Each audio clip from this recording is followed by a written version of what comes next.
ठुलठुला भ्रष्टाचारी नेपालीलाई नक्कली भुटानी शरणार्थी बनाउने, सार्वजनिक पोखरी जग्गा वन व्यक्तिको नाममा दर्ता गराउनेहरूलाई कानुनमै मृत्युदण्डको व्यवस्था गर्नु जरुरी छ। संविधान प्रतिकूल हुने गरी संसदले कानुन बनाउन नसक्ने कुरा पनि माननीय सदस्यलाई थाहै हुनुपर्ने कुरा पनि निवेदन गर्न चाहन्छु। अनि जनताका छोराछोरीलाई माटोमा खेलाउने, भ्रष्टाचार लगायतका कतिपय कसुरमा मृत्युदण्ड दिने व्यवस्था गर्ने कारण उल्लेख गरी यो विधेयकमा विरोध प्रस्तुत गर्नुभएको देखिन्छ। प्रधानमन्त्री मन्त्री भएकाहरूको कम्बोडिया, स्विजरल्यान्ड, दुबई, बेलायतमा भएको सम्पत्ति अविलम्ब नेपाल फिर्ता ल्याउने बन्दोबस्त गर्नुपर्छ। अनि हाम्रो बैंकमा पैसा हुन्छ। प्यालेस्टाइनीहरूको राजनीतिक सङ्गठन हमासलाई आतङ्कवादी भन्नुहुन्न। सभामुख महोदय, यो बैंकिङ कसुर तथा सजाय ऐन 2064लाई संशोधन गर्न बनेको विधेयकमा विरोधको सूचना पेश गर्दछु। बैंक तथा वित्तीय संस्थालाई पूर्ण रूपले सरकारी स्वामित्वमा ल्याएर बैंकिङ कसुर नियन्त्रण गर्नु जरुरी छ। विदेशी लगानी भएको बैंकिङ र वित्तीय संस्था स्थापना र सञ्चालन गर्न दिनु हुँदैन। नेपालीको लगानी हुनुपर्छ र विदेशीको लगानीले नाफा जति विदेश लाने, नेपाली गरिब हुने। यो त प्रधानमन्त्रीजीहरू धेरै पटक भइसक्नु भएको छ। उहाँहरूलाई यो अनुभव भएकै कुरा हो नि। त्यसकारण यो विषयलाई ध्यान दिनुपर्छ। नेपालीको सम्पत्तिको सीमाङ्कन गर्ने र विदेशमा सम्पत्ति राख्न नपाउने व्यवस्था गर्नु जरुरी छ। किन भन्दाखेरि अहिले पनि नेपालीहरूको विदेशमा सम्पत्ति भएको बाहिर आएको छ। नेपालीलाई योग्यता अनुसारको काम र काम अनुसारको ज्याला पाउने बन्दोबस्त गर्नुपर्छ र बैंक मात्र खोल्न दिएर के गर्ने? मान्छेले काम गर्दा काम अनुसारको ज्याला, खान पुग्ने ज्यालै पाउँदैन। त्यतातिर सरकारको ध्यान जानु पर्यो। देशको सन्तुलित विकास गरी हाल भइरहेको बसाइसराईलाई निरुत्साहित गर्ने। बैंक छ जिल्ला जिल्लामा, मान्छे छैन। सबै बसाइसराई छ सहरतिर, विदेशतिर। यसलाई रोक्नुपर्छ र सरकारी बिदा धेरै भएको जनगुनासोलाई सम्बोधन गर्न तत्काललाई 1/4 बिदा कटौती गर्ने। संसारको विकसित देशहरूको पनि त हेर्नु पर्यो नि। त्यहाँ त बिदा छैन, हामीलाई किन बिदा धेरै? प्रधानमन्त्री, मन्त्री, सांसद र उच्च अधिकारी समेतले स्वयंसेवी भावनामा काम गरी सर्वसाधारण जनतामा पनि स्वयंसेवी भावना जगाउने। माथिदेखि यो भावना चाहिन्छ। जनतालाई मात्र दोष दिएर हुँदैन। सरकारले पहिला उदाहरण भएर देखाउनुपर्छ। संविधानमा भएको व्यवस्था अनुसार समाजमा उन्मुख अर्थतन्त्र विकास गर्न प्रधानमन्त्री, मन्त्री, शासक दलका सांसदहरू समेतले भित्री मनदेखि देश र जनताको सेवा गर्ने भावना राख्नुपर्छ। प्रधानमन्त्री, मन्त्री भएकाहरूको कम्बोडिया, स्विजरल्यान्ड, दुबई, बेलायतमा भएको सम्पत्ति अविलम्ब नेपाल फिर्ता ल्याउने बन्दोबस्त गर्नुपर्छ। अनि हाम्रो बैंकमा पैसा हुन्छ। विदेशी बैंकमा पैसा राखेर नेपालमा पैसा हुन्छ? नेपालको बैंक त खोक्रो हुन्छ नि। प्रधानमन्त्री, मन्त्री, सांसद र उच्च अधिकारीहरूको अन्य जिल्लामा भइरहेको बसाइसराईमा रोक लगाउने र यसअघि भएको बसाइसराईलाई समेत 30 दिनभित्र आफ्नो जन्मथलो जिल्लामै बसाइसराई गराई देशको सन्तुलित विकास गर्ने, त्यहाँ अस्पताल बनाउने, बाटो बनाउने, स्कुल बनाउने, कलेज बनाउने। आफ्नो जिल्ला र निर्वाचन क्षेत्रमा केही छैन। सबै मान्छेलाई सहर बजार बोलाएर यसरी देशको सन्तुलित विकास हुँदैन। भारतसँग दाल, चामल, तरकारी किनेर कति पाल्ने हामीले नेपालीलाई? हामीले आफ्नै जिल्लामा खेतीपाती गराउनु पर्यो। सरकारले सहयोग दिनु पर्यो। अनि दाल, चामल, तरकारी भारतलाई नपठाए ढुङ्गा खाएर बस्ने, माटो खाएर बस्ने नेपाली? सरकारको खोइ ध्यान? सर्वसाधारण नेपालीको 1 खर्ब रुपियाँ भन्दा बढी रकम ठगी गरेका कतिपय सहकारी संस्थाका खराब सञ्चालकहरूको घै घरानाबाट सो रकम असुल उपर गरी बचतकर्ताको फिर्ता गर्नुपर्छ। यो काम ढिलो गर्नु हुँदैन। ठुलठुला भ्रष्टाचारी नेपालीलाई नक्कली भुटानी शरणार्थी बनाउने, सार्वजनिक पोखरी जग्गा वन व्यक्तिको नाममा दर्ता गराउनेहरूलाई कानुनमै मृत्युदण्डको व्यवस्था गर्नु जरुरी छ। संसदमा भएका राजनीतिक दलहरूको सांस्कृतिक अवसरमा मात्र शुभकामना भेटघाट हुने यो ठिकै हो, तर अरू बेला पनि देश र जनताको समस्या समाधान गर्न यसरी नै बराबर भेटघाटको आयोजना हुनु पर्यो। अरू विषय नहुने, सांस्कृतिक विषयमा शुभकामना भनेर हात मिलाउनेमा देश राम्रो हुन्छ? हुँदैन नि। प्रजातन्त्र भनेको जीवन पद्धति हो, समस्याको समाधान हो, आर्थिक समानता हो, सामाजिक न्याय हो, देशभक्ति हो। संवैधानिक समाजवादको अर्थ पनि योभन्दा फरक नहोला। भारतीय प्रधानमन्त्री मोदीजीले नेपाली भूमि गुन्जीमा भारतीय सुरक्षाकर्मी सहित पुग्दा समेत यसको विरोध सरकारबाट किन भएन? यसको अर्थ प्रधानमन्त्री पुष्पकमल दाहालजीले नेपाली भूमि गुन्जीमा सरकारको दाबी छाड्नु भएको हो र? यस्तो भए नेपाली जनता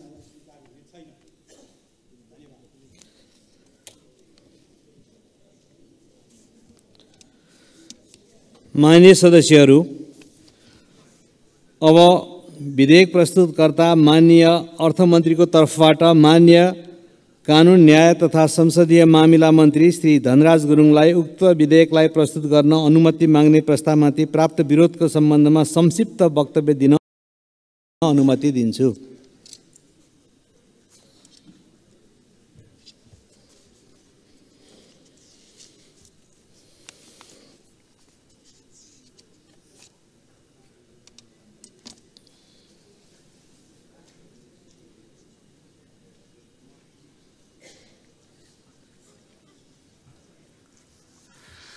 सम्माननीय सभामुख महोदय, बैंकिङ कसुर तथा सजाय ऐन 2064लाई संशोधन गर्न बनेको विधेयक 2080 प्रस्तुत गर्ने अनुमति माग्ने प्रस्तावको विरोधमा पढ्न आएको प्रस्तावका सन्दर्भमा अर्थमन्त्रीजीको तर्फबाट यहाँ योसँग सम्बन्धित, यो विषयसँग सम्बन्धित विषय मात्रै माननीय सदस्यले जुन चाहिँ यहाँ आएर राख्नु भएको थियो त्यस विषयमा मात्रै म केन्द्रित भएर उत्तर दिन चाहन्छु। यहाँ किन भन्दाखेरि यो विधेयकसँग असम्बन्धित विषयहरू पनि उहाँले उठाउनु भएको छ। असम्बन्धित विषयलाई मैले यहाँ फेरि प्रस्तुत गरिरहनु पर्छ भन्ने मलाई लाग्दैन। त्यस कारणले गर्दाखेरि सम्माननीय सभामुख महोदय, बैंकिङ तथा वित्तीय प्रणालीको कारोबारमा हुन सक्ने चेक अनादर जस्ता कसुरजन्य कार्यको अनुसन्धान, अभियोजन र कारबाहीलाई व्यवस्थित तथा प्रभावकारी बनाई सो उपर हुने सजाय र अदालती प्रक्रियालाई अझ पारदर्शी तथा सरलीकरण बनाउने सम्बन्धमा कानुनी व्यवस्था गर्न आवश्यक भएकोले नेपाल सरकारले प्रस्तुत विधेयक पेश गर्न लागेको हो। माननीय सदस्य श्री प्रेम सुवालले बैंकिङ कसुर तथा सजाय ऐन 2064लाई संशोधन गर्न बनेको विधेयक 2080 पेश गर्न अनुमति माग्ने प्रस्तावको विरोधमा सूचना दर्ता गराउनु भएको रहेछ। माननीय सदस्यले विरोधको सूचनामा बैंक तथा वित्तीय संस्थालाई पूर्ण रूपले सरकारी स्वामित्वमा ल्याउने, विदेशमा सम्पत्ति राख्न नपाउने, योग्यता अनुसारको काम र काम अनुसारको ज्याला पाउने व्यवस्था गर्ने, बसाई सराईलाई निरुत्साहित गर्ने, सरकारी विधा कटौती गर्ने, विदेशमा राखिएको सम्पत्ति नेपाल फिर्ता ल्याउने, सहकारी ठगीमा कारबाही गर्ने, गरी रकम असुल उपर गर्ने, भ्रष्टाचार लगायतका कतिपय कसुरमा मृत्युदण्ड दिने व्यवस्था गर्ने कारण उल्लेख गरी यो विधेयकमा विरोध प्रस्तुत गर्नुभएको देखिन्छ। सभामुख महोदय, नेपाल सरकारले पेश गरेको प्रस्तुत विधेयकले चेक अनादर जस्ता कसुरजन्य कार्यको अनुसन्धान, अभियोजन र कारबाहीलाई व्यवस्थित बनाउने गरी विधेयक पेश गरेको हुनाले माननीय सदस्यले विरोधको सूचनामा उठाउनु भएका कतिपय विषयहरू चाहिँ यहाँ सम्बन्धित देखिँदैनन्। पूर्ण रूपमा सरकारी स्वामित्वमा रहेका बैंकमा पनि व्यक्ति बीचमा चेक अनादर लगायतका बैंकिङ कसुर हुन सक्ने र चेक अनादर जस्ता बैंकिङ कसुरमा चेक काट्ने र चेक धारण गर्ने व्यक्तिलाई चेकमा उल्लेख भए बमोजिमको रकम भुक्तानी गरी मिलापत्र गर्न सकिने व्यावहारिक व्यवस्था गर्न समेतको लागि यो विधेयक पेश गरिएको हो। विदेशमा सम्पत्ति राख्न पाउने नपाउने विषय बेग्लै कानुनबाट सम्बोधन हुने विषय भएको, त्यसै गरी ज्याला, बसाई सराई, विधा कटौती लगायतका विषय सरकारले सम्बन्धित कानुन निर्माण गर्दाका बखत तथा तत्सम्बन्धी नीतिगत व्यवस्था गर्दाका बखत विचार गर्ने विषय हुन्। सहकारी संस्थाको ठगीको सम्बन्धमा सम्बन्धित निकायहरूबाट आवश्यक कारबाही भइरहेको र त्यस्तो ठगी हुन नदिनका लागि सुधारात्मक कानुनी व्यवस्था गर्न सम्मानित सदनमै विधेयक समेत पेश भई छलफलको क्रममा रहेको बेहोरा समेत अनुरोध गर्न चाहन्छु। भ्रष्टाचार लगायतका कसुरमा मृत्युदण्डको व्यवस्था गर्नको लागि प्रस्तुत विधेयकमा विरोधको सूचना दर्ता गर्नुभएको सम्बन्धमा मूल कानुनको रूपमा रहेको नेपालको संविधानले नै मृत्युदण्ड दिने गरी कानुन बनाउन नमिल्ने व्यवस्था गरेको कुरा यहाँ स्मरण गराउन चाहन्छु। संविधान प्रतिकूल हुने गरी संसदले कानुन बनाउन नसक्ने कुरा पनि माननीय सदस्यलाई थाहै हुनुपर्ने कुरा पनि निवेदन गर्न चाहन्छु। त्यसैले पनि माननीय सदस्यले आफ्नो विरोधको सूचना फिर्ता लिई विधेयक उप हुने छलफल तथा यसमा कुनै कमी कमजोरी भए संशोधन प्रस्ताव दर्ता गराउने तथा विधेयकको दफाभर छलफलमा भाग लिएर विधेयकलाई अझ समृद्ध बनाउने विधायिकी प्रक्रियामा भाग लिन सम्माननीय सभामुख महोदय मार्फत अनुरोध गर्न चाहन्छु। धन्यवाद।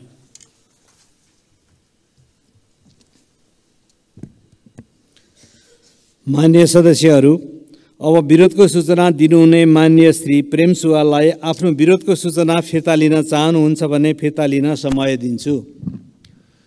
सभामुख महोदय, मन्त्रीजीको जवाफमा हामीले सोचेको आएन। गुन्जीमा, नेपालको भूमि गुन्जीमा भारतले हस्तक्षेप गरेपछि त्यहाँको बैंक के हुन्छ, त्यहाँका नेपाली जनताको खाता कसरी नेपालको हुन्छ, यति कुरा पनि मन्त्रीजीलाई थाहा नहुनु अचम्म लाग्यो। म आफ्नो विरोधको सूचना फिर्ता लिन्न। धन्यवाद। माननीय सदस्य श्री प्रेम सुवालले आफूले दिनुभएको विरोधको सूचना फिर्ता लिन नचाहनु भएकोले उक्त विरोधको सूचनालाई निरार्थ प्रस्तुत गर्दछु। यो प्रस्तावको पक्षमा हुने मान्य सदस्यहरूले हुन्छ भन्नुहोला र यसको विपक्षमा हुने मान्य सदस्यहरूले हुन्न भन्नुहोला। यो प्रस्तावको पक्षमा हुने मान्य सदस्यहरूले हुन्छ भन्नुहोस्।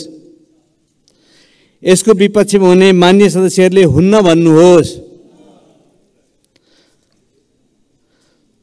हुन्न भन्ने पक्षका मान्य सदस्यहरूको बहुमत भएकोले बैंकिङ कसुर तथा सजाय दोस्रो संशोधन विधेयक 2080 लाई प्रस्तुत गर्न अनुमति माग्ने प्रस्तावमाथि मान्य श्री प्रेम सुवालले प्रस्तुत गर्नुभएको विरोधको सूचना बहुमतले अस्वीकृत भएको घोषणा गर्दछु। मान्य सदस्यहरू, बैंकिङ कसुर तथा सजाय दोस्रो संशोधन विधेयक 2080 लाई अनुमति माग्ने प्रस्तावमाथि प्राप्त विरोधको सूचनाहरू बहुमतले अस्वीकृत भएकोले प्रतिनिधि सभा नियमावली 2079 को नियम 106 बमोजिम बैंकिङ कसुर तथा सजाय दोस्रो संशोधन विधेयक 2080 प्रस्तुत गर्न अनुमति प्राप्त भएको घोषणा गर्दछु।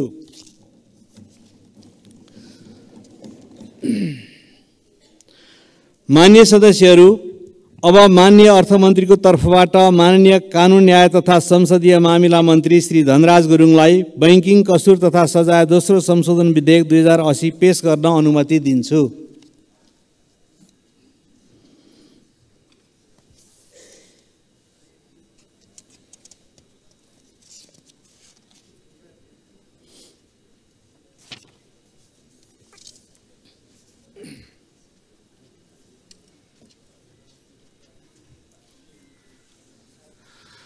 सम्माननीय सभामुख महोदय, बैंकिङ तथा वित्तीय प्रणालीको कारोबारमा हुन सक्ने चेक अनादर जस्ता कसुरजन्य कार्यको अनुसन्धान, अभियोजन र कारबाहीलाई व्यवस्थित तथा प्रभावकारी बनाई सो उपर हुने सजाय र अदालती प्रक्रियालाई अझ पारदर्शी तथा सरलीकरण बनाउने सम्बन्धमा कानुनी व्यवस्था गर्न आवश्यक भएकोले यो विधेयक प्रतिनिधि सभा समक्ष प्रस्तुत गर्दछु। धन्यवाद।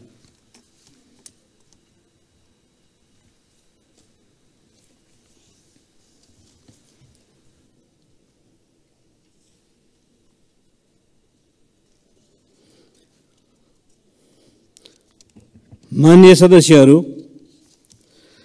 भन्सार विधेयक 2080 लाई प्रस्तुत गर्न अनुमति माग्ने प्रस्तावमाथि प्रतिनिधि सभा नियमावली 2079 को नियम 105 बमोजिम माननीय श्री प्रेम सुवालबाट विरोधको सूचना प्राप्त हुन आएको बेहोरा जानकारी गराउँछु।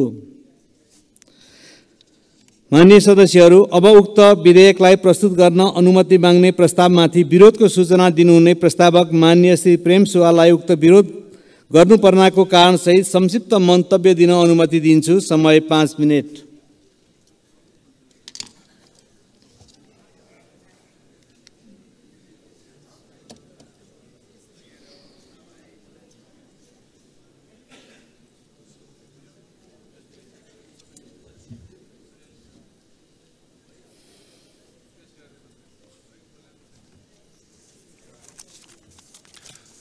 सभामुख महोदय, राजस्वले चालु खर्च नपुग्ने, विकास निर्माण विदेशी अनुदान र ऋणमा गर्नुपर्ने र यो अवस्थाले देश कहिले आत्मनिर्भर हुने? त्यसकारण यो भन्सार कार्यालयका अधिकारीहरूबाट असल नियतको नाममा भइरहेको भन्सार महसुल चुहाटलाई रोक्ने बन्दोबस्त हामीले प्रभावकारी ढङ्गले ल्याउनुपर्छ। सिपिङ कन्टेनर भनेको सानोतिनो काम होइन। यस्तो सेवा सरकारकै मार्फत मात्र हुनुपर्छ। अब व्यक्तिलाई छोडिदिँदाखेरि त्रिभुवन अन्तर्राष्ट्रिय विमानस्थलमा त सुन तस्कर भयो। अब सिपिङ कन्टेनरमा के हुने होला? बम बारुद आउने हो कि? त्यसकारण यो सरकारले मात्र गर्ने हो। यो भन्सार विधेयकमा यो व्यक्तिलाई दर्ता गराएर गर्न दिने बन्दोबस्त ठिक छैन। निकासी वा पैठारीको काम पनि सरकारी निकाय मार्फत हुनुपर्छ। सीमा तस्करी नियन्त्रण यसबाट मात्र हुन सक्छ। व्यक्तिलाई गर्न दिएर सीमा तस्करी नियन्त्रण हुँदैन। महसुल वा जरिवाना वा अन्य कुनै रकम विद्युतीय माध्यमबाट भुक्तानी भएको 6 महिनामा सम्बन्धित व्यक्ति वा कम्पनी कार्यालयमै पुगेर रुजु गर्नुपर्छ। अन्य सरकारी सेवाका कर्मचारीहरू समेत नेताहरूलाई रिश्वत बुझाएर भन्सार कार्यालयमा सरुवा भइरहेको जनगुनासो छ। भन्सारमा जान पाएपछि ठिक हुन्छ अरे भनेपछि भन्सार त खराब रहेछ भन्ने कुरा बुझियो नि। त्यहाँ राम्रो बनाउने काम अहिलेसम्मका सरकारहरूले गर्नै सकेन। यसमा आत्मसात गर्नु पर्यो प्रधानमन्त्री मन्त्रीजीहरूले। एकीकृत जाँच चौकी ठेक्कामा भारतीय एकाधिकार पुँजीको प्रभाव छ र अरबौं अरब रुपियाँको सामान निकासी र पैठारीमा हुने भन्सार महसुल छुटको नाममा पनि भ्रष्टाचार भइरहेको छ। सङ्घ प्रदेश र स्थानीय तहको सरकारले सर्वसाधारण जनताको सेवाको लागि पैठारी गर्ने एम्बुलेन्स उपकरण शैक्षिक सामग्रीमा भन्सार छुट दिनुपर्छ। शैक्षिक सामग्री राम्रो ल्याउन सके देश अगाडि बढ्छ। अब माटोमा कति खेलाउने हाम्रो बालबालिकालाई? हामी मात्र विदेशको विश्वविद्यालयमा पढ्ने, कोही प्रधानमन्त्री कोही मन्त्री, अनि जनताका छोराछोरीलाई माटोमा खेलाउने यस्तो काम गर्नुहुन्छ सरकारमा जानेहरूले।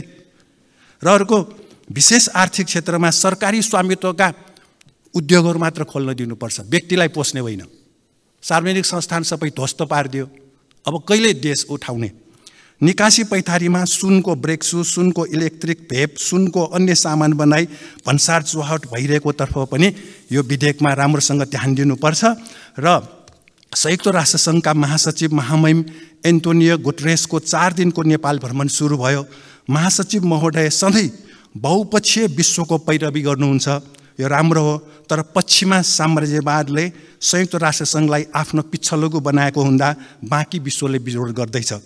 महासचिव महोदयलाई यो विषय राम्रोसँग जानकारी गराउनुपर्छ र उहाँको भ्रमण पश्चात 10 वर्षीय गृहयुद्धको न्याय निरूपण हुने दाबी गरिएको छ। हत्या, बेपत्ता, यातना, बलात्कार लगायत अन्तर्राष्ट्रिय कानुन विपरीत मेलमिलापबाट टुङ्ग्याउने सङ्क्रमणकालीन न्यायलाई पीडित पक्षले स्वीकारेको छैन। सडकमा हिँडिरहेका, घरमा बसिरहेका निशस्त्र व्यक्तिहरू उज्जन कुमार श्रेष्ठ, नन्दप्रसाद अधिकारी, कृष्णमोहन श्रेष्ठ, रामहरि श्रेष्ठको हत्या केही उदाहरण हुन्। गृहयुद्धको बेला भारतसँगको खुल्ला सीमा रक्षामा खटिएका नेपाली सुरक्षा चौकी उडाएको र धर्से नक्सा बनाउन सिमानामा पुगेका नेपाली नापी टोलीलाई रोकेको र भारतले एकतर्फी रूपमा नेपाली भूमि हजारौं हेक्टर भारतमा पर्ने गरी धर्से नक्सा तयार गरायो। त्यो नक्साको विरोध गरेका कञ्चनपुरका गोविन्द गौतमलाई भारतीय एसएसबीले हत्या गर्यो। यो विषय पनि महासचिवलाई जानकारी गराउनु जरुरी छ। प्यालेस्टाइनी जनता आफ्नो भूमि र देश रक्षा गर्न 80 वर्षदेखि सङ्घर्ष गर्दैछन्। गएको कार्तिक 20 गते इजरायली राष्ट्रपति नेतान्याहुले 20 गतेभन्दा अगाडि, त्यो घटना हुनुभन्दा अगाडि इजरायली राष्ट्रपति नेतान्याहुले राष्ट्रसङ्घको महासभामा प्यालेस्टाइनी भूमि मेटेर इजरायलको नक्सा देखाएको, प्यालेस्टाइनीहरूलाई जातीय रूपमै समाप्त पार्ने र उनीहरूको भूमि कब्जा गर्ने नै भएको हुँदा यसको विरोध भइरहेको छ र यसबारे बेलायती संसदमा चर्को रूपमा अहिले उठिरहेको छ। लन्डनमा ठुल्ठुलो जुलुस निस्किरहेको छ। इजरायलका एक मन्त्री र सेना प्रमुख समेतले प्यालेस्टाइनीहरूसँग लडाईँलाई मानव जनावरसँग लडाईँ भएको आरोप लगायो। यस्ता विषयहरू सबै हामीले महासचिवसँग राख्नुपर्छ र हामीले प्यालेस्टाइनीहरूको राजनीतिक सङ्गठन हमासलाई आतङ्कवादी भन्नुहुन्न। यो त साम्राज्यवादको पिछलगु बन्ने शब्द हो। यसकारण सरकार सचेत हुनुहोला। धन्यवाद। मान्य सदस्यहरू, अब विधेयक प्रस्तुतकर्ता माननीय अर्थमन्त्रीको तर्फबाट माननीय कानुन न्याय तथा संसदीय मामिला मन्त्री श्री धनराज गुरुङलाई उक्त विधेयकलाई प्रस्तुत गर्न अनुमति माग्ने प्रस्तावमाथि प्राप्त विरोधका सम्बन्धमा संक्षिप्त वक्तव्य दिन अनुमति दिन्छु।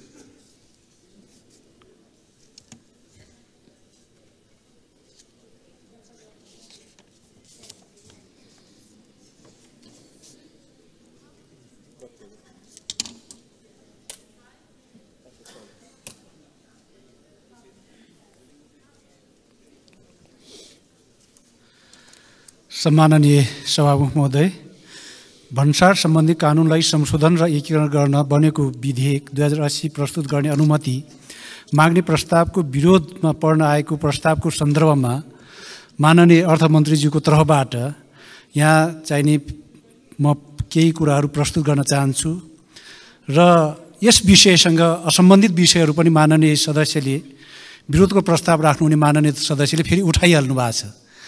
त्यसकारणले त्यो विषय यो विषयसँग असम्बन्धित विषयमा यहाँ जवाफ दिइरहन उचित ठान्दिन निवेदन गर्न चाहे। सम्माननीय सभामुख महोदय, भन्सार प्रक्रियालाई व्यवस्थित, पारदर्शी तथा उत्तरदायी बनाई अन्तर्राष्ट्रिय व्यापारलाई सहज तथा सुरक्षित बनाउन र महसुल सङ्कलनमा दक्षता तथा प्रभावकारिता अभिवृद्धि गरी देशको आर्थिक विकासमा टेवा पुर्याउन आवश्यक भएको र नेपालले भन्सारका प्रक्रियाहरूको सरलीकरण एवं सामञ्जस्यकरण सम्बन्धी महासन्धि रिभाइज्ड क्योटो कन्भेन्सनमा सम्मिलन गरिसकेकोले यो महासन्धि बमोजिमका प्रावधानहरूलाई कानुनमा व्यवस्था गरी कार्यान्वयन गर्न र स्वदेशी उद्योगको संरक्षण, निकासी, प्रवर्धन र प्रत्यक्ष वैदेशिक लगानी आकर्षित हुने गरी भन्सारका प्रक्रियाहरूलाई सरल, प्रभावकारी र प्रविधि मैत्री बनाई वैध व्यापारको सहजीकरण र अवैध व्यापारको प्रभावकारी नियन्त्रण गर्न भन्सार सम्बन्धी कानुनलाई संशोधन तथा एकीकरण गर्न आवश्यक भएकोले प्रस्तुत विधेयक पेश गर्न लागि हो। माननीय सदस्य श्री प्रेम सुवालले भन्सार सम्बन्धी कानुनलाई संशोधन र एकीकरण गर्न बनेको विधेयक 2080 पेश गर्न अनुमति माग्ने प्रस्तावको विरोधमा सूचना दर्ता गराउनु भएको रहेछ। माननीय सदस्यले विरोधको सूचनामा भन्सार महसुल चौहाटलाई अनुगमन गर्ने, शिपिङ कन्टेनर सेवा सरकारी निकायबाटै सञ्चालन गर्ने, एकीकृत जाँच चौकी ठेक्कामा एकाधिकार अन्त्य गर्ने, निकासी पैठारीमा हुने भन्सार महसुल छुटको नाममा हुने भ्रष्टाचार अन्त्य गर्ने, एम्बुलेन्स, शैक्षिक सामग्री लगायतका माल वस्तुमा भन्सार महसुल छुट दिने लगायतका कारणबाट यो विधेयकमा विरोध गर्नुभएको देखिन्छ। सम्माननीय सभामुख महोदय, भन्सार विभागका महानिर्देशक लगायत भन्सार कार्यालयका सबै अधिकृत कर्मचारीको कार्य जिम्मेवारी तोक्ने व्यवस्था विधेयकमा प्रस्ताव गरिएको र भन्सार कार्यालयमा कार्यरत र कर्मचारीको नियमित अनुगमनको व्यवस्था समेत गरिएको छ। त्यसै गरी अन्तर्राष्ट्रिय व्यापारको नियम र व्यापार प्रवर्धन, सहजीकरण तथा सुविधाको कारणबाट शिपिङ कन्टेनर सेवा सरकारले नै गर्नुपर्ने अवस्था नरहेको र अन्तर्राष्ट्रिय व्यापारको प्रवृत्ति र अन्तर्राष्ट्रिय अभ्यास समेतको आधारमा सबै निकासी पैठारी सम्बन्धी कार्य सरकारी निकायबाट मात्र गर्न सम्भव नहुने बेहोरा जानकारी गराउँदछु। महसुल वा जरिवाना वा अन्य कुनै रकम विद्युतीय माध्यमबाट भुक्तानी भएको 6 महिनामा सम्बन्धित व्यक्ति वा कम्पनी कार्यालयमै पुगेर रुजु गर्नुपर्ने विषयमा फेसलेस र पेपरलेस कस्टम्सको अवधारणा प्रस्तुत विधेयक मार्फत कार्यान्वयन गर्न प्रस्ताव गरिएको र यस व्यवस्थाबाट भन्सारमा हुने अनियमितता समेत रोकिने वातावरण सिर्जना हुने विश्वास गरिएको छ। भन्सार प्रशासनमा हुने कर्मचारीको सरुवालाई वैज्ञानिक र पारदर्शी बनाई र एकीकृत जाँच चौकी ठेक्का सार्वजनिक सूचनाको माध्यमबाट प्रतिस्पर्धाको आधारमा मूल्याङ्कन गरी पारदर्शी रूपमा दिने गरिएको छ। वैदेशिक सहायतामा सञ्चालित आयोजनाका लागि आवश्यक वस्तु आयात गर्दा र आर्थिक ऐनको प्रावधान अनुसार महसुल छुटको व्यवस्था रहेकोमा उच्च स्तरीय कर सुधार आयोगको सुझावको आधारमा पुनरावलोकन गरी कार्यान्वयन गरिनेछ। एम्बुलेन्स तथा सब वाहनमा महसुल छुटको व्यवस्था समेत गरिएको व्यवस्था जानकारी गराउन चाहन्छु। विशेष आर्थिक क्षेत्रमा सरकारी तथा निजी क्षेत्र दुवैले उद्योग सञ्चालन गर्न सक्ने व्यवस्था गरिएको छ। भन्सार तथा सीमावर्ती क्षेत्रबाट हुने अवैध चोरी पैठारी नियन्त्रणका लागि आवश्यक प्रबन्ध मिलाइएको हुनाले माननीय सदस्यलाई आफ्नो विरोधको सूचना फिर्ता लिई विधेयक उप हुने छलफल तथा यसमा कुनै कमी कमजोरी भए संशोधन प्रस्ताव गर्दा गराउने तथा विधेयकको दफाभर छलफलमा भाग लिएर विधेयकलाई अझ समृद्ध बनाउने विधायकी प्रक्रियामा भाग लिन सम्माननीय सभामुख महोदय मार्फत अनुरोध गर्न चाहन्छु। धन्यवाद।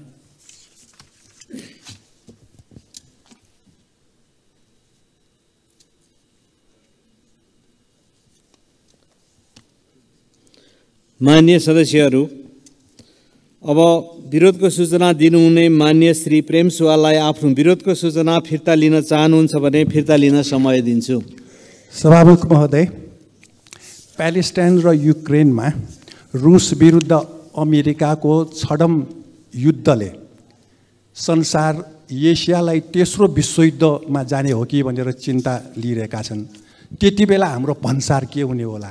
अब यस्तो विषय हाम्रो सम्बन्धित होइन भनेर मन्त्रीज्यू भन्नुहुन्छ। प्यालेस्टाइनमा 20 लाख मान्छे पानी औषधि खान नपाएर मरिरहेका छन्। अनि त्यहाँको बेलायतको एक सांसदले त इजरायलले कति प्यालेस्टाइनलाई मारिसकेपछि बेलायतमा बसेको इजरायली राजदूतलाई निकाल बाहर गर्ने हो भनेर संसदमा प्रश्न सोधे। हामी पनि यहाँ हामीले पनि सोध्नु जरुरी छ। त्यसकारण सभामुख महोदय, मैले आफ्नो यो विरोधको सूचना फिर्ता नलिने जानकारी गराउन चाहन्छु। धन्यवाद। माननीय श्री प्रेम सुवालले आफूले दिनुभएको विरोधको सूचना फिर्ता लिन नचाहनु भएकोले उक्त विरोधको सूचनालाई निर्णयार्थ प्रस्तुत गर्दछु। यो प्रस्तावको पक्षमा हुने माननीय सदस्यहरूले हुन्छ भन्नुहोला र यसको विपक्षमा हुने माननीय सदस्यहरूले हुन्न भन्नुहोला। यो प्रस्तावको पक्षमा हुने माननीय सदस्यहरूले हुन्छ भन्नुहोस्। यसको विपक्षमा हुने माननीय सदस्यहरूले हुन्न भन्नुहोस्। हुन्न भन्ने पक्षका माननीय सदस्यहरूको बहुमत भएकोले भन्सार विधेयक 2080 लाई प्रस्तुत गर्न अनुमति माग्ने प्रस्तावमाथि माननीय श्री प्रेम सुवालले प्रस्तुत गर्नुभएको विरोधको सूचना बहुमतले अस्वीकृत भएको घोषणा गर्दछु। माननीय सदस्यहरू, भन्सार विधेयक 2080 लाई अनुमति माग्ने प्रस्तावमाथि प्राप्त विरोधको सूचनाहरू बहुमतले अस्वीकृत भएकोले प्रतिनिधि सभा नियमावली 2079 को नियम 106 बमोजिम भन्सार विधेयक 2080 प्रस्तुत गर्न अनुमति प्राप्त भएको घोषणा गर्दछु। माननीय सदस्यहरू, अब माननीय अर्थमन्त्रीको तर्फबाट माननीय कानुन न्याय तथा संसदीय मामिला मन्त्री श्री धनराज गुरुङलाई भन्सार विधेयक 2080 पेश गर्न अनुमति दिन्छु।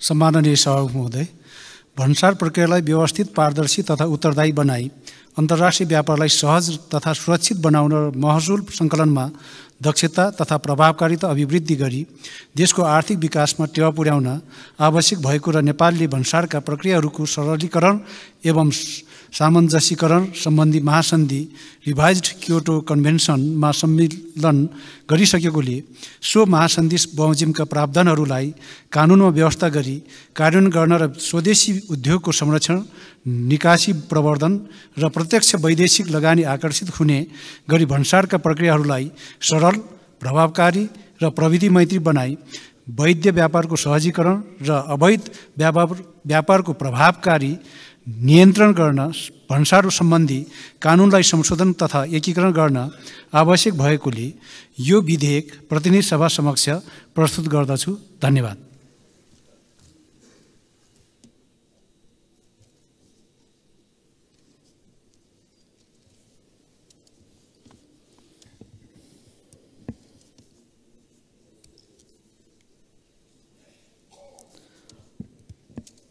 माननीय सदस्यहरू, संयुक्त राष्ट्र संघका महासचिव श्री एन्टोनियो गुटेरसले यही 2080 कार्तिक 14 गते मङ्गलबार दिनको 4 बजे सङ्घीय संसदको दुवै सदनको संयुक्त बैठकमा सम्बोधन गर्ने कार्यक्रम रहेको हुँदा प्रतिनिधि सभाका सम्पूर्ण माननीय सदस्यहरू उक्त दिन 3:45 बजे भित्रै बैठक कक्षमा उपस्थित भई आफ्नो आसन ग्रहण गरी सक्नुहुन अनुरोध गर्दछु।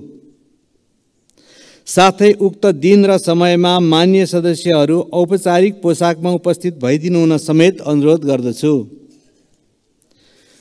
माननीय सदस्यहरू, प्रतिनिधि सभाको अर्को बैठक 2080 साल कार्तिक 16 गते बिहिबार बिहान 11 बजे बस्ने गरी यो बैठक स्थगित हुन्छ।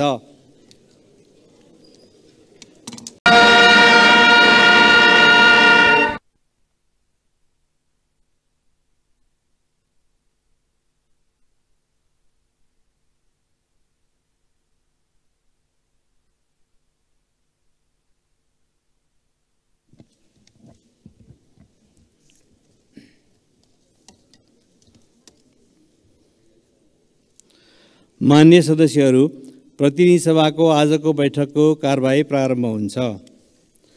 माननीय सदस्यहरू, आजको शून्य र विशेष समयको कार्यक्रम नरहेको बेहोरा जानकारी गराउँछु।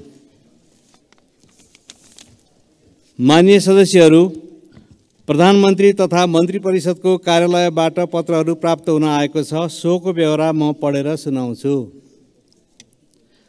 क माननीय भौतिक पूर्वाधार तथा यातायात मन्त्री प्रकाश ज्वाला भारतको मुम्बईमा आयोजना हुने global maritime India summit 2023 GMIS विषय कार्यक्रममा सहभागी हुन सम्बन्ध 2080 साल असोज 29 गते त्यसतर्फ प्रस्थान गर्नुहुने भएकोले उहाँको अनुपस्थितिमा उहाँले सम्हाल्दै आउनुभएको भौतिक पूर्वाधार तथा यातायात मन्त्रालयको कार्यभार सम्माननीय प्रधानमन्त्रीज्यूबाट माननीय कृषि तथा पशुपक्षी विकास मन्त्री डाक्टर बेदुराम भुषालले सम्हाल्नु हुने गरी तोक्नु भएको बेहोरा अनुरोध गर्दछु।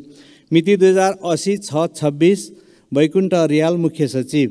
ख माननीय कानुन न्याय तथा संसदीय मामिला मन्त्री धनराज गुरुङ इन्डोनेसियामा आयोजना हुने एसियन अफ्रिकन कानुनी परामर्शदात्री संस्था ALCO को 61औं वार्षिक सभामा सहभागी हुन सम्बन्ध 2080 साल असोज 26 गते त्यसतर्फ प्रस्थान गर्नुहुने भएकोले उहाँको अनुपस्थितिमा उहाँले सम्हाल्दै आउनुभएको कानुन न्याय तथा संसदीय मामिला मन्त्रालयको कार्यभार सम्माननीय प्रधानमन्त्रीज्यूबाट माननीय उपप्रधानमन्त्री एवं रक्षा मन्त्री पूर्णबहादुर खड्काले सम्हाल्ने गरी तोक्नु भएको बेहोरा अनुरोध गर्दछु। मिति 2080-6-26 वैकुण्ठ अर्याल मुख्य सचिव।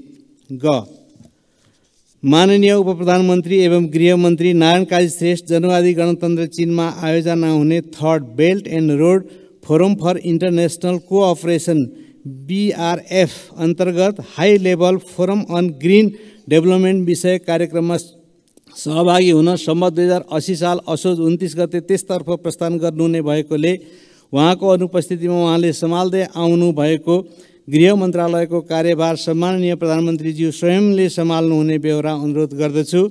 मिति 2080-6-26 वैकुण्ठ अर्याल मुख्य सचिव। घ माननीय ऊर्जा जलस्रोत तथा सिँचाइ मन्त्री शक्तिबहादुर बस्नेत थाइल्यान्डको ब्याङ्ककमा आयोजना हुने थर्ड पेसिफिक इनर्जी फोरम कार्यक्रममा सहभागी हुन सम्बन्ध 2080 साल कार्तिक 1 गते त्यसतर्फ प्रस्थान गर्नुहुने भएकोले उहाँको अनुपस्थितिमा उहाँले सम्हाल्दै आउनुभएको ऊर्जा जलस्रोत तथा सिँचाइ मन्त्रालयको कार्यभार सम्माननीय प्रधानमन्त्रीज्यू स्वयंले सम्हाल्नुहुने बेहोरा अनुरोध गर्दछु। मिति 2080-6-30 वैकुण्ठ अर्याल मुख्य सचिव। ङ माननीय खानेपानी मन्त्री महेन्द्र राय यादव भारतको नयाँ दिल्ली स्थित मेदान्त अस्पतालमा स्वास्थ्य उपचारको लागि निजी भ्रमणमा सम्बन्ध 2080 साल असोज 30 गते त्यसतर्फ प्रस्थान गर्नुहुने भएकोले उहाँको अनुपस्थितिमा उहाँले सम्हाल्दै आउनुभएको खानेपानी मन्त्रालयको कार्यभार सम्माननीय प्रधानमन्त्रीज्यूबाट माननीय अर्थमन्त्री डाक्टर प्रकाश शरण महतले सम्हाल्ने गरी तोक्नु भएको बेहोरा अनुरोध गर्दछु।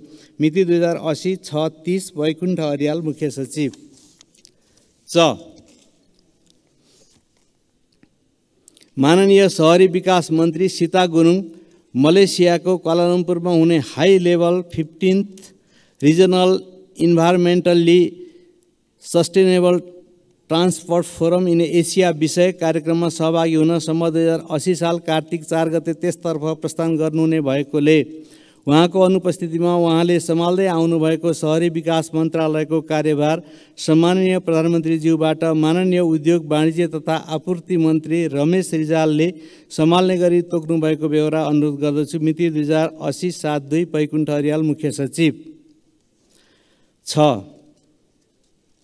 नेपाल सरकार मन्त्री परिषदको मिति 2080-72 को बैठकबाट संयुक्त राष्ट्रसङ्घका महासचिव महामहिम एन्टोनियो गुटेरेसले मिति 2080-7-12 देखि 2080-7-15 गतेसम्म गर्नुहुने नेपालको औपचारिक भ्रमण कार्यक्रम स्वीकृत भएको र उक्त भ्रमणको सिलसिलामा उहाँले मिति 2080-7-14 गते मङ्गलबारका दिन 16 बजे सङ्घीय संसदको दुवै सदनको संयुक्त बैठकलाई सम्बोधन गर्ने कार्यक्रम रहेकोले सोको लागि आवश्यक व्यवस्था गरिदिनु हुन अनुरोध गर्दछु। मिति 2080-72 बैकुण्ठ अर्याल मुख्य सचिव।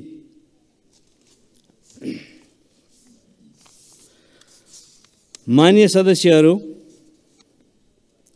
बैंकिङ कसुर तथा सजाय दोस्रो संशोधन विधेयक 2080 लाई प्रस्तुत गर्न अनुमति माग्ने प्रस्तावमाथि प्रतिनिधि सभा नियमावली 2079 को नियम 105 बमोजिम मान्य श्री प्रेम सुवालबाट विरोधको सूचना प्राप्त हुन आएको बेहोरा जानकारी गराउँछु। मान्य सदस्यहरू, अब उक्त विधेयकलाई प्रस्तुत गर्न अनुमति माग्ने प्रस्तावमाथि विरोधको सूचना दिनुहुने प्रस्तावक मान्य श्री प्रेम सुवाललाई उक्त विरोध गर्नुपर्नाको कारणसहित संक्षिप्त मन्तव्य दिन अनुमति दिन्छु। समय 5 मिनेट।